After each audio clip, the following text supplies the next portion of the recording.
Graça e paz, meus irmãos, que Deus esteja abençoando grandemente a vida de cada um, a família de cada um que está aqui presente. Queria já convidar os irmãos para estarem se colocando de pé e estarmos orando, e já vamos dar início ao nosso louvor desta manhã. Senhor, nosso Deus e Pai, te damos graças, Senhor, por mais uma vez estarmos aqui diante de Ti, Senhor, para louvar e engrandecer o Teu nome, Senhor. Te agradecemos, ó Deus, por esse momento, Pai.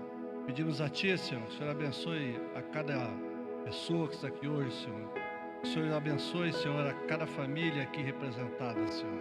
Que o Senhor nos dê um bom dia, Senhor, e que possa estar abençoando, Senhor, as nossas vidas. Receba, Pai, esses louvores que é de todo o nosso coração, Pai. E te agradecemos mais uma vez, em nome de Jesus. Amém? Essa primeira canção, ela já é justamente para que você possa já estar se colocando diante do Senhor. Ela diz: me leva para perto onde eu possa ouvir a sua voz, que você possa estar ouvindo a voz do nosso Senhor.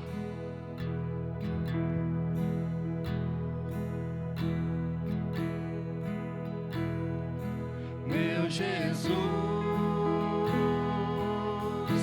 me leva para perto de Ti, me leva onde eu possa ouvir a Tua voz, pois quando eu escutar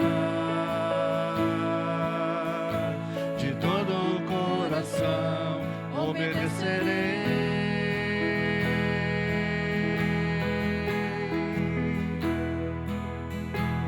Cura meu coração, faz em mim Tua vontade, pois só na Tua vontade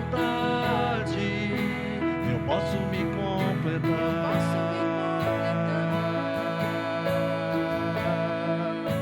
Eu posso me completar.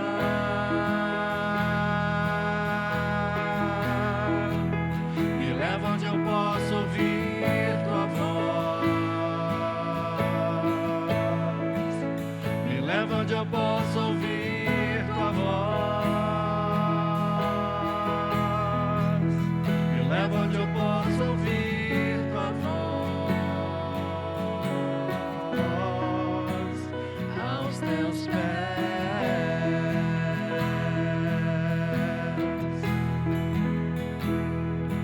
Meu Jesus,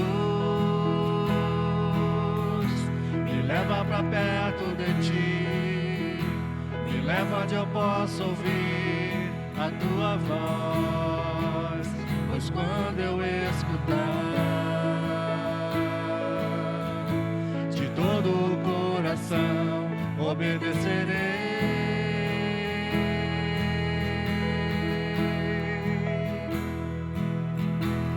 Cura meu coração, faz em mim Tua vontade, pois só na Tua vontade eu posso me completar. Eu posso me completar. Eu posso me completar.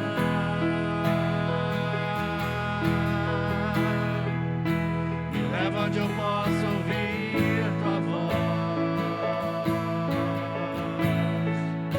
Me leva onde eu possa ouvir Tua voz. Me leva onde eu possa ouvir Tua voz. Aos Teus pés.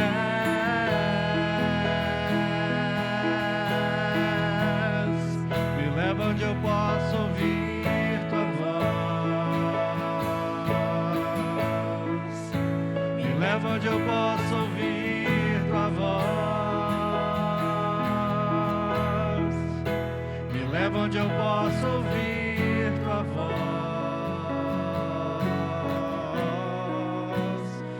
Aos Teus pés.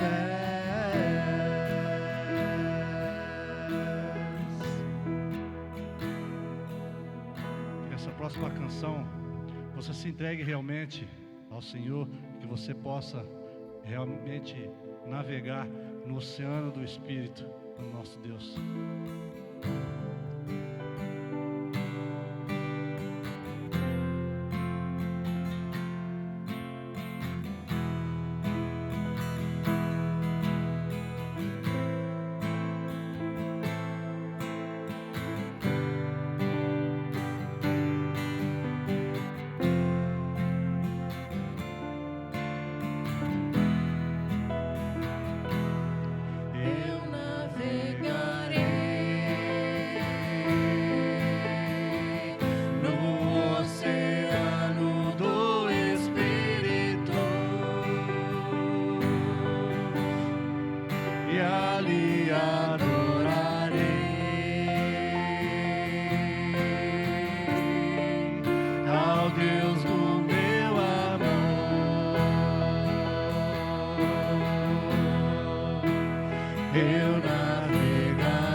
O pessoal está meio desanimado hoje, né? Será que é o frio? A próxima canção, para você que de repente está passando por alguma dificuldade, que você possa lembrar que o nosso Deus é um Deus forte, é um Deus sobre todos.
Pastor de Israel, o guarda de Sião, a brilhante estrela da manhã.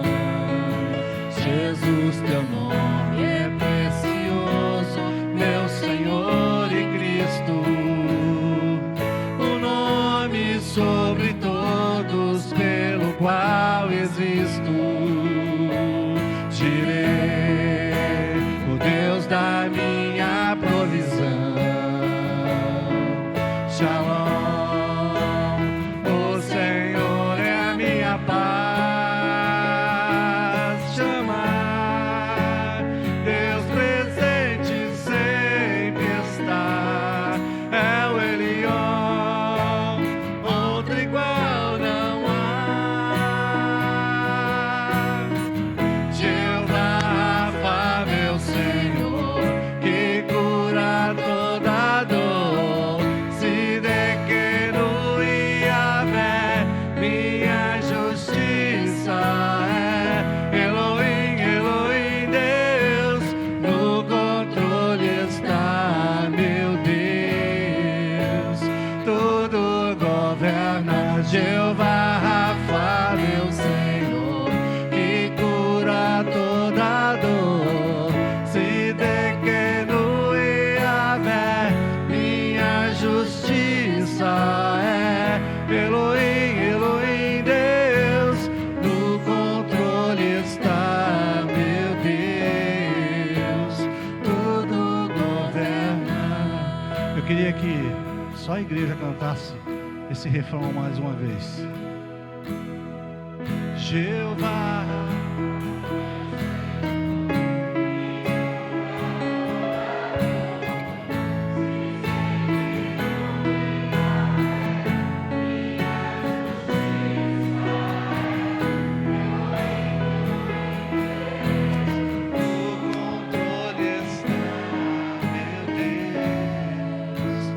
tudo governa.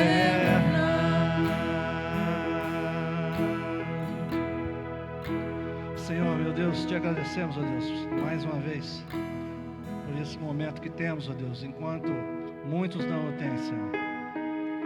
Te colocamos também agora, Senhor, a vida do pastor Eduardo, Senhor. Usa ele nesse dia, Senhor, que o que ele falar aqui, Senhor, possa realmente penetrar nos corações de quem estiver ouvindo, Senhor. Ninguém saia realmente daqui como entrou, Senhor. Que saiam todos daqui, Senhor, transformados pelo poder da Tua palavra, Pai. É que eu te peço ali, em nome de Jesus. Amém. Amém. Amém. Você pode se sentar? Semana passada falamos sobre expectativas e quando as colocamos em Deus, ou devemos as colocar em Deus. Essa semana, na hora do almoço, eu contava uma das minhas peripécias na hora do almoço. Bom momento de se conversar em família com os filhos. E eu falava sobre como eu perdi uma das oportunidades de talvez me destacar em alguns pontos, e um dos pontos era o basquete. Eu jogava, e não sei se jogava muito bem, mas jogava. E na escola, por sempre jogar, acabava se destacando. E em Maringá aconteciam os jogos escolares. Para quem é de Maringá, ou quem conhece a história de Maringá, sabe do que eu estou falando. E eu passei um bom tempo treinando, me destacando no treino. E eu contava essa história. E teve uma festa, e eu falei, pai, eu quero ir nessa festa. Meu pai falou assim, olha, tal hora eu quero você em casa.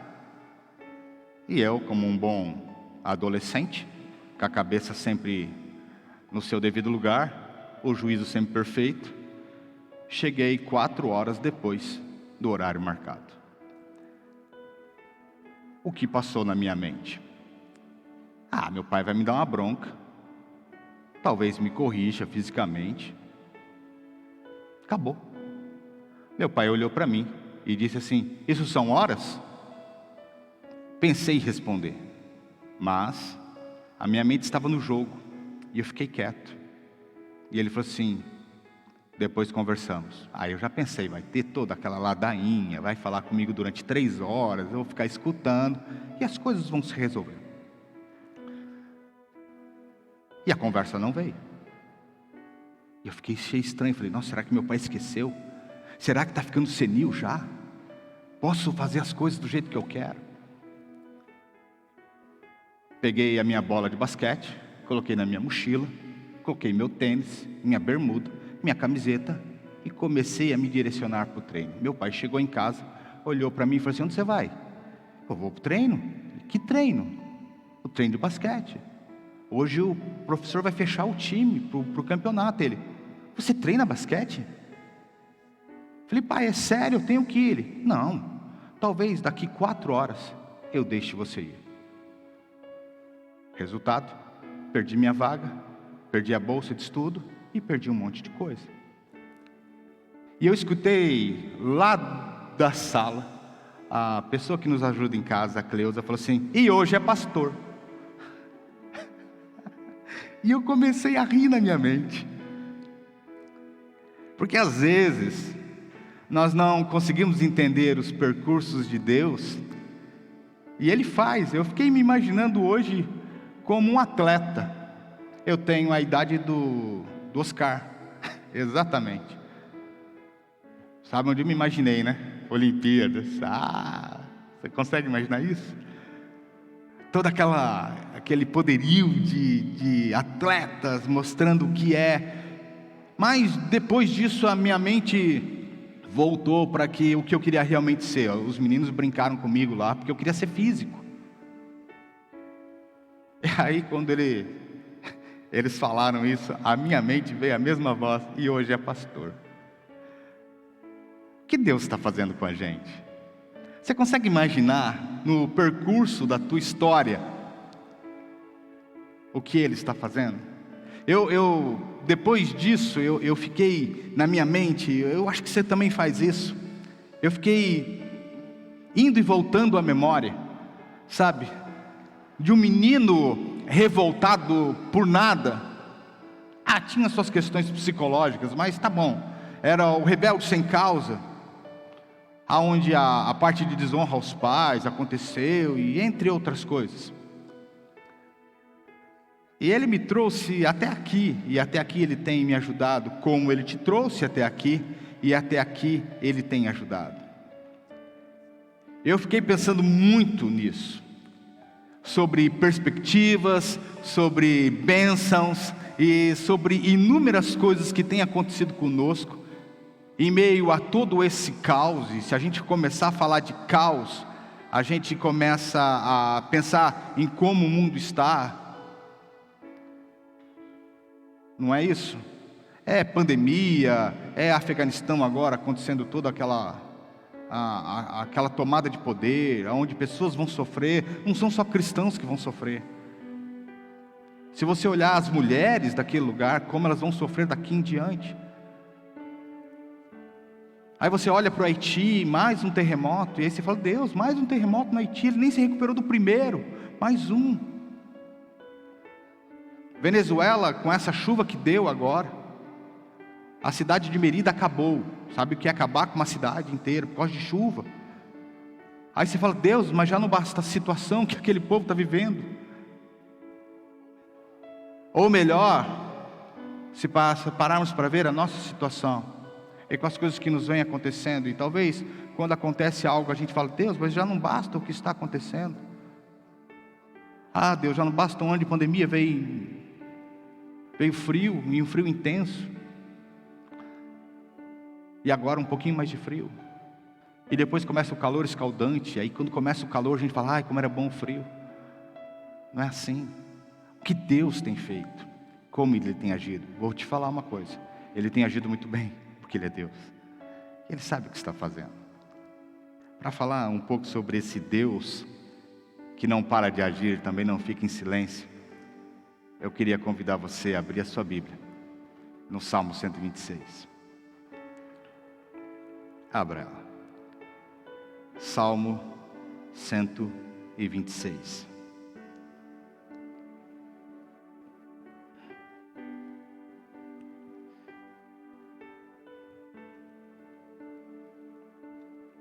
Diz assim o texto: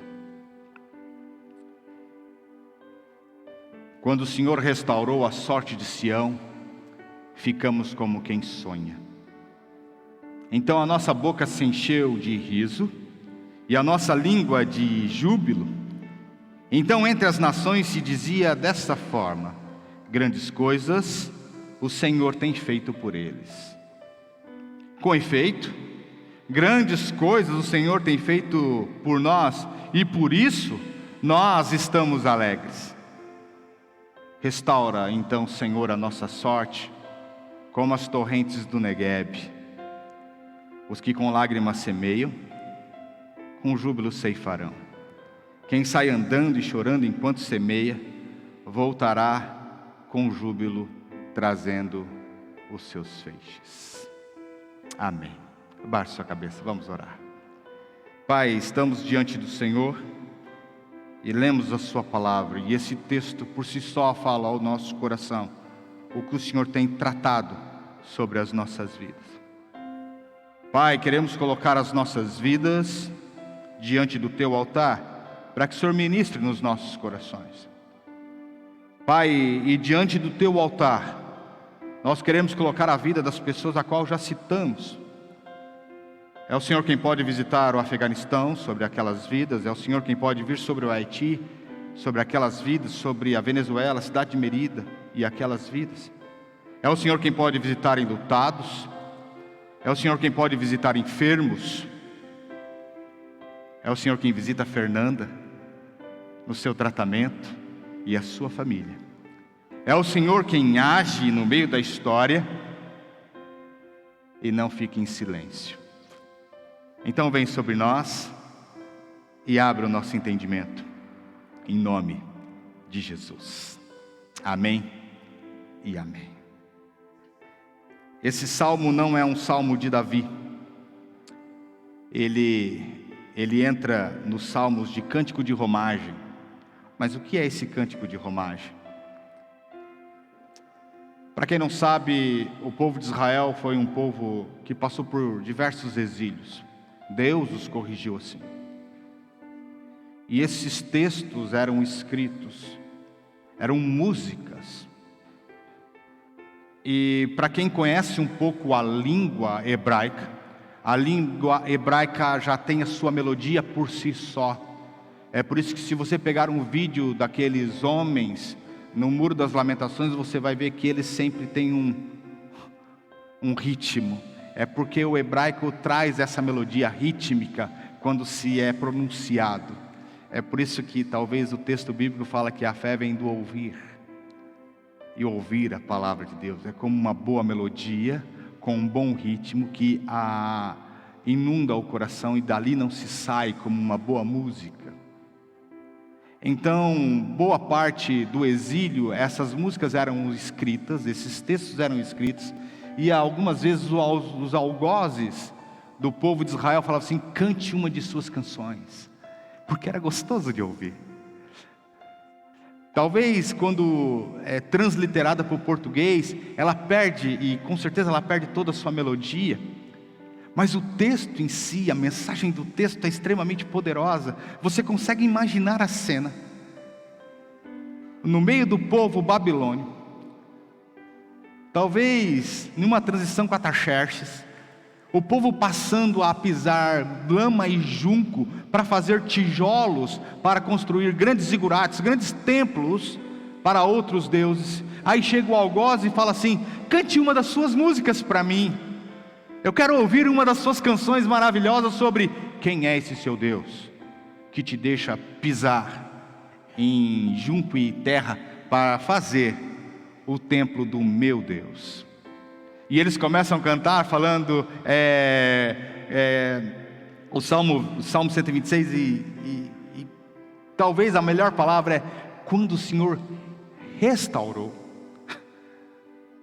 Talvez isso tenha dado um nó no seu algoz, mas como restaurou?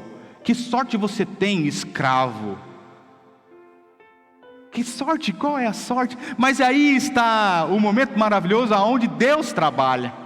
Porque o Deus eterno não tem tempo, não está aprisionado naquilo que nós chamamos de tempo, aquilo que nos faz envelhecer, aquilo que nos incomoda, aquilo que nos faz chegar cada vez mais perto de algo que nós não queremos.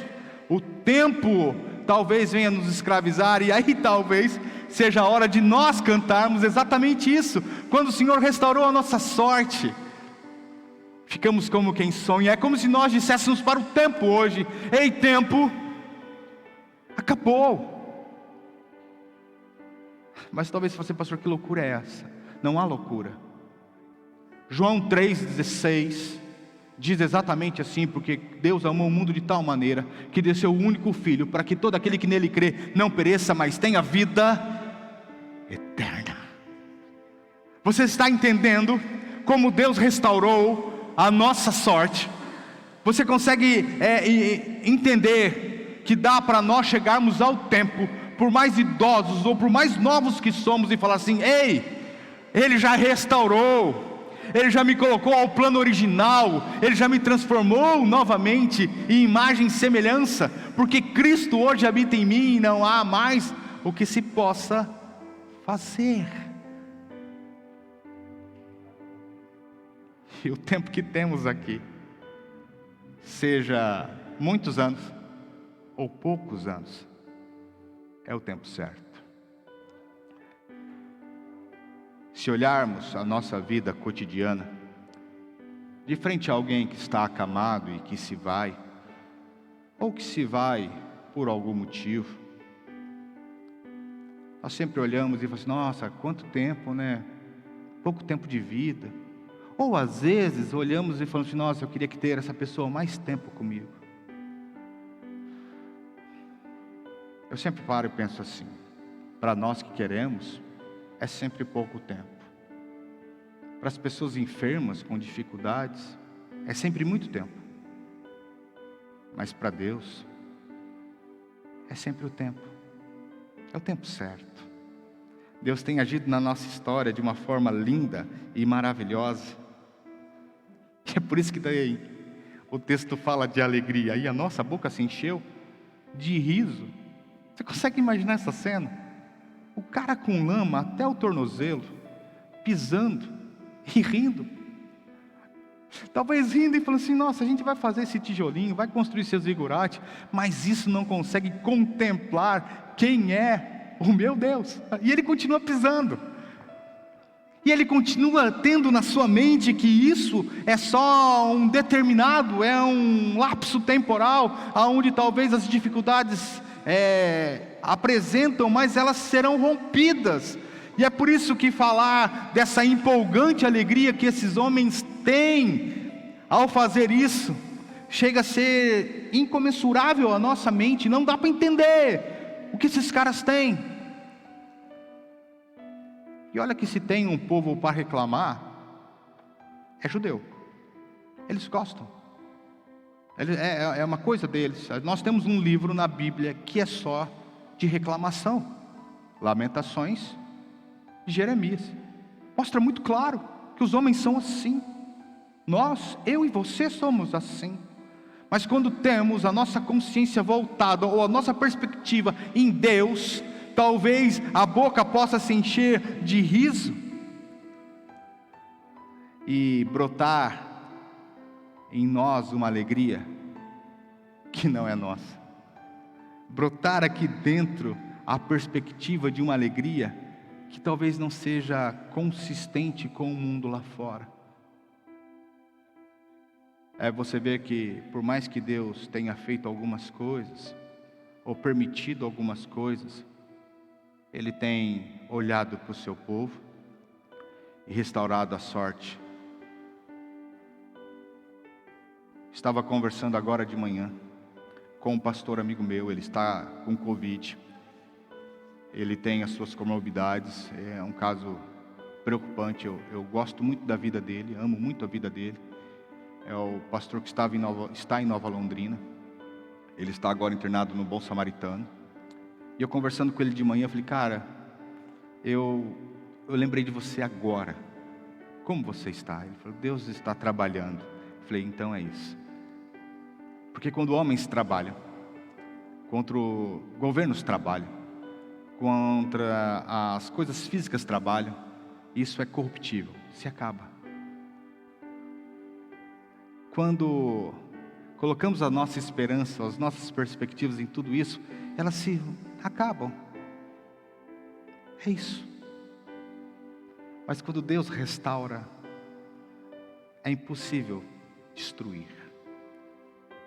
É impossível olhar e não ver belo. É impossível ver a grandiosa mão de Deus sobre as nossas vidas. Então talvez que para nós, na nossa mente, sobre essa alegria, deveria vir uma única pergunta, e simples. A gente deveria pensar exatamente o quanto Deus tem agido na nossa vida. Você consegue imaginar isso? Eu não estou falando desses 2 anos. Não. Eu estou falando de vida. O quanto Deus trabalhou e agiu na sua vida, mesmo nós achando que Ele estava em silêncio e não fazendo nada, para que nós estivéssemos aqui hoje, adorando e o louvando por ser Ele o eterno Criador, e tendo essa alegria dentro do nosso peito de uma tal forma, que é radiante. Porque quando os nossos olhos se abrem, nós começamos a perceber o quanto bênção, ou quanto abençoado temos, ou quanto bênçãos ainda teremos. E tem mais. Por mais estranho que você entenda isso, tá ok? Aqueles homens e aquelas mulheres pisando terra com junco, tendo sua vida sofrida, cantando canções que enalteciam a Deus, que falavam do seu povo, que Deus restaurou a sorte. Quer queira, quer não, abençoaram o povo da Babilônia. Você consegue entender isso? Vamos lá.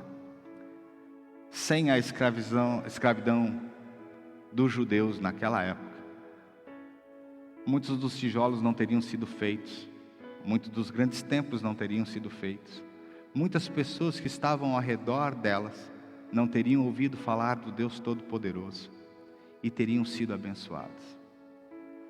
Se eu voltar mais atrás e lembrar do povo de Deus no Egito, a gente talvez não consiga entender o quanto o povo de Deus abençoou o povo egípcio. Eu vou dar o nome de um homem que abençoou o povo do Egito durante 14 anos. Você já sabe quem é: José do Egito. Uma pessoa que foi vendida, foi escravo, foi um prisioneiro, e nessa jornada de vida, ele sempre se contentou com aquilo que era, e sempre fez daquilo que era o melhor possível para o próprio Deus. E Deus o colocou em uma plataforma tão alta, a qual ele pôde abençoar uma nação. José do Egito é um marco na história do Egito, porque até então o Egito era uma pequena cidade-estado perto do Nilo. Com José do Egito, o Egito se torna um grande império. Ele compra terras em volta de todo o Nilo. É por isso que a história fala que Nilo e Egito são a mesma coisa. José do Egito, por ter sido abençoado, abençoa vidas. E eu quero dizer a mesma coisa de você. Eu não sei se você pode fechar os seus olhos e entender o quanto de vidas você tem abençoado em meio ao curso da tua vida, simplesmente por Deus ter restaurado a tua sorte. Nós não fazemos esse lapso de vida, a gente não olha essas questões, o quanto temos sido abençoados e quanto abençoamos pessoas ao nosso redor. Quando o nosso cálice transborda, nós transbordamos nas pessoas que estão ao nosso redor, nós abençoamos pessoas, e você pode começar a perceber isso de hoje para diante, no curso da sua vida. E se você tiver uma boa memória, na tua vida pregressa, o quanto Deus, por ter te abençoado, abençoou vidas. Mas o texto não para por aí. O texto tem um clamor. Parece que é um súbito de memória presente. A pessoa está pisando junto, cantando que Deus restaurou, que a boca se encheu de alegria, e as pessoas vão falar: nossa, olha como Deus tem agido na vida deles. Tem agido tanto que está agindo na minha. E aí ele começa a romper a vida com um clamor, talvez seja a dor. E ele fala o seguinte: Senhor, restaura então a nossa sorte, como as grandes chuvas, ou as chuvas torrenciais do Negueb, do sul. Senhor, em outras palavras, transforma o meu deserto em um lugar onde há flores, aonde há beleza, por causa da sua chuva. Porque o texto é esse: Senhor, restaura a minha sorte, como as suas chuvas que vêm para o Negueb. Porque é o Senhor quem pode restaurar. O rompante na história aqui é com quem clamar. E ele clama ao Deus Todo-Poderoso, porque é o Deus Todo-Poderoso quem pode fazer. E ele simplesmente fala isso: olha, vem, Senhor, mostra para este povo quem é o Senhor. 2 Samuel 22:7 diz assim: estando em angústia, invoquei o Senhor, e ao meu Deus eu clamei, e do seu templo ele ouviu a minha voz, e o meu clamor chegou aos seus ouvidos. Está na hora do povo de Deus clamar a quem deve ser clamado. Está na hora de nós, eu e você, sabendo que Deus, no seu eterno templo, Ele simplesmente fez de toda uma história para que chegássemos aqui. Mas devemos continuar clamando: Senhor, nos restaura. Por mais difícil que sejam os dias, nos restaura. É o Senhor quem pode fazer. Porque se os dias são difíceis, não há problema em se derramar lágrimas. Sabia? Eu fiquei pensando nisso. Porque o texto se encerra assim: aqueles que com lágrimas semeiam. Porque não deve ser fácil, em meio a tristezas, em meio a dificuldades, plantar alguma coisa. Mas o texto diz que aqueles que são corajosos, aqueles que veem a restauração do Senhor, aqueles que enchem a boca de riso, aqueles que abençoam as pessoas ao seu redor, eles semeiam mesmo chorando. E eles colhem algo de alegria. Porque quando assim fazemos, quando assim colocamos o nosso coração, quando pretendemos e colocamos as nossas perspectivas em Deus, colher sempre será uma alegria.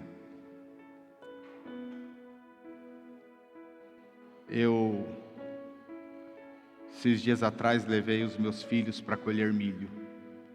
Meu concunhado, ele planta milho e ele falou assim: vem cá, vamos lá. Apesar de não estar bonito, mas vamos lá. E a gente conversava, ele falou assim: cara, Deus é bom. A gente perdeu 80%.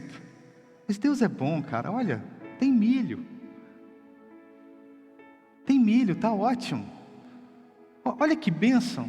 Os teus filhos estão brincando num caminhão de milho, cheio de milho. E eles se enterravam no milho. Eu imaginei o que ia sair coçando de lá. E eles brincavam quando aquela colhedeira derramava o milho, eles entravam embaixo para tomar banho de milho. Nós somos abençoados por pessoas que são abençoadas. E nós podemos abençoar, mesmo quando está difícil, pessoas. Deixa eu concluir com você e ler um texto de Amós, para nós encerrarmos. Amós 9, 11 e 15 diz assim: naquele dia eu tomarei a levantar o tabernáculo caído de Davi, e repararei as suas brechas, e tornarei a levantar as suas ruínas. Eu edificarei como no dia da antiguidade, para que possuam o restante de Edom e todos os gentios que são chamados pelo meu nome. Diz o Senhor estas coisas. Eis que vem dias, diz o Senhor, em que a lavra alcançará o que cega, e o que pisa as uvas, e o que lança semente, e os montes destilarão mosto, e todos os outreiros se derreterão. E trarei do cativeiro o meu povo, e eles reedificarão as cidades assoladas, e nelas habitarão, e plantarão vinhas, e beberão o seu vinho, e farão pomares, e assim comerão do seu fruto. Deus já restaurou a sua sorte. Por mais que você não entenda a sua demanda, por mais que você não entenda as coisas que estão acontecendo com você, Deus restaurou a sua sorte. E as chuvas que estão a vir são como as torrentes do Negueb, e elas transformarão desertos em grandes jardins.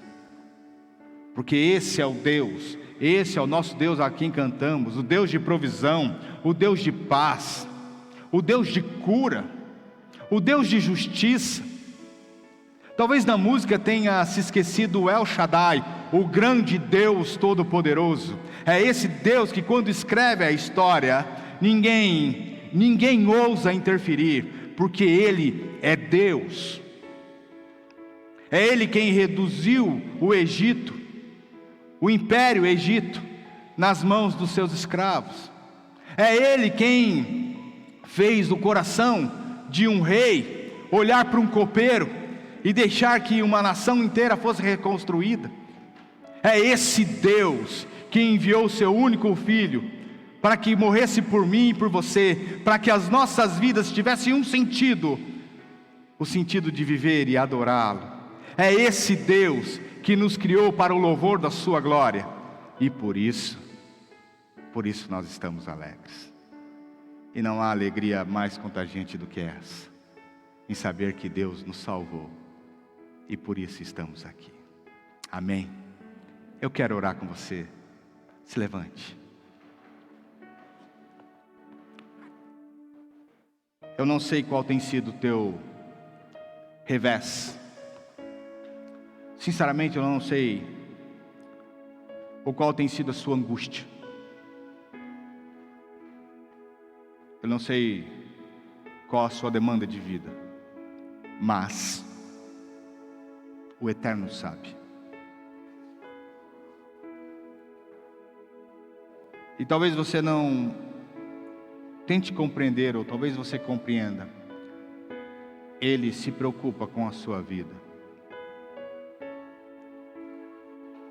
Ele se preocupa tanto com as nossas vidas, que Ele não poupou e entregou seu Filho. Ele se preocupa tanto com as nossas vidas, que Ele decide restaurar muito antes de o amarmos. Eu não sei qual a sua demanda, eu não sei qual a sua angústia, eu não sei, mas eu quero orar com você, quero orar por você e me colocar junto a esta oração. Pai, está aqui a tua comunidade, os teus filhos, nós estamos aqui. E a demanda da vida, Senhor, nos trouxe percalços. E por muitas vezes, talvez seja isso que nos sentimos: estar num poço de lama, pisando em nada, achando que nada vai acontecer. Mas o Senhor já restaurou a nossa sorte. Pai, eu nos apresento diante do seu altar, com todas as nossas dificuldades e as nossas demandas, com tudo aquilo que permeia a nossa mente e às vezes nos traz angústia ou ansiedade. É o Senhor quem pode, e é o Senhor quem fez.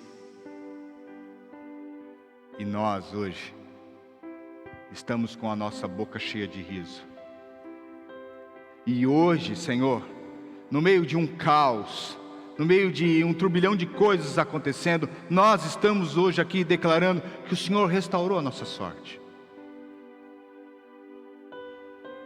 Que grandes coisas o Senhor fez por nós, e as nações dirão: grandes coisas o Senhor tem feito por seus filhos. Vem, Senhor, continua a nos restaurar, manda a sua chuva sobre as nossas vidas e nos enche, nos preenche. Eu sei que nós somos a nação mais alegre e mais feliz sobre a terra, porque somos a tua nação, somos os teus filhos.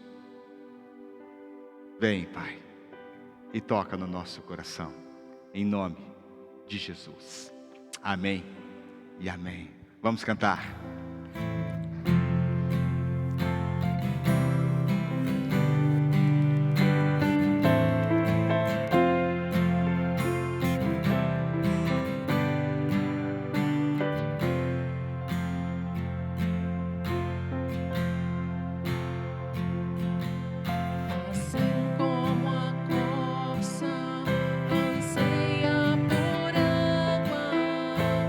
Como terra sem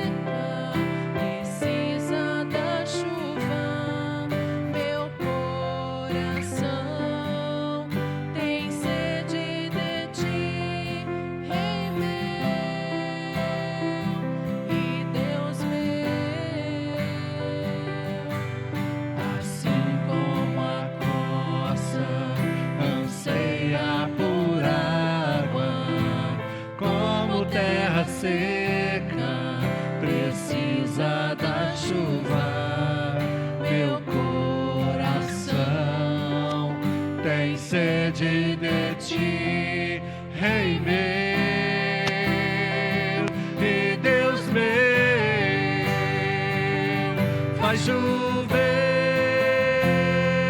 Senhor Jesus, derrama chuva nesse lugar. Vem com teu rio, Senhor Jesus, inunda meu coração. Que a graça do nosso Senhor e Salvador Jesus Cristo, o amor, o imensurável amor de Deus, o nosso Pai, comunhão, consolo, poder e unção do Espírito Santo de Deus esteja sobre nós. Povo restaurado, nação alegre, homens e mulheres que têm a boca cheia de riso e por isso abençoam vidas. Vá em paz, meu querido e minha querida, e que Deus te mostre o quanto Ele tem te abençoado tão ricamente, para que os seus dias sejam fartos de alegria. Vá em paz e que Deus te abençoe, em nome de Jesus. Amém e amém. Deus abençoe.